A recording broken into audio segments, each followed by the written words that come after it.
Pozdravljeni, otroci! Veseli me, da smo spet skupaj na mojem knjižnem kotičku. Za današnjo pravljico sem izbrala prav posebno lokacijo, in sicer je to ribnik Vrbje v občini Žalec, kjer se občasno zadržujejo tudi čudovite ptice, to so beli labodi. In ja, uganili ste, današnja pravljica bo govorila o labodu, in sicer z naslovom Grdi raček. Predlagam, da se udobno namestimo in prisluhnemo tej pravljici. Grdi raček. Nekoč je živela mama raca, ki je imela 4 čudovite račke. Ko pa je zadnja predrla lupino jajca, se je mama zgrozila. Joj, kako grd raček! In ko je mama raca plavala s svojimi rački, so se vse živali na kmetiji smejale in se čudile. Presneto, kako grd raček! Celo bratci so se sramovali ubogega račka in ga preganjali. Pojdi proč, zaradi tebe nas vsi gledajo. Ubogi raček se je tako oddaljil, da se je znašel na drugem bregu. Tedaj pa so se zaslišali streli in jata gosi se je dvignila v zrak. Lovski psi so ga besno zasledovali.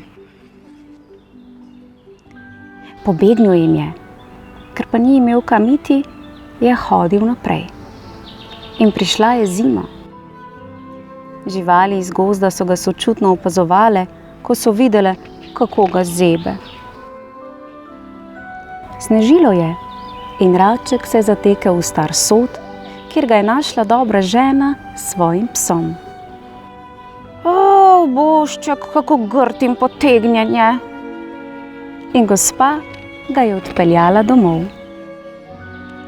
Tam so lepo skrbeli zanj in bil je zelo srečen.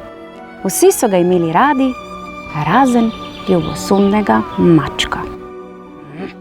Odkar je prišel raček, se nihče več ne zmeni zame, se je jezil.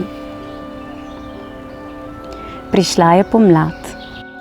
Žena se je naveličala ubogega grdega račka, ker ni ničemur služil, poleg tega pa je veliko pojedel, saj je medtem zelo zrasel. Pes in maček sta ga besno preganjala, dokler ni zapustil kmetije. In prišel je do jezera, kjer so bili prelepi labodi. Raček je pomislil, da ga bodo napodili, tako kot so ga vsi doslej. Prestrašen je skril glavo med krila, ko je v vodi nenadoma zagledal odsev čudovitega laboda, ki ni bil nihče drug kot on sam.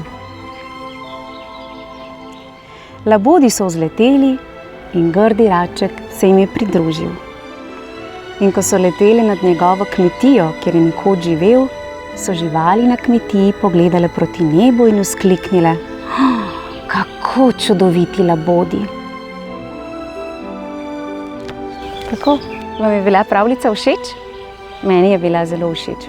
Še posebej zato, ker sem na čudoviti lokaciji obkrožena s temi čudovitimi pticami labodi.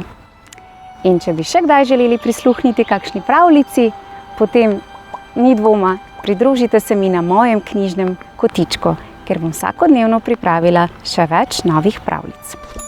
Do naslednjič pa, lepo se imejte in adijo, čao!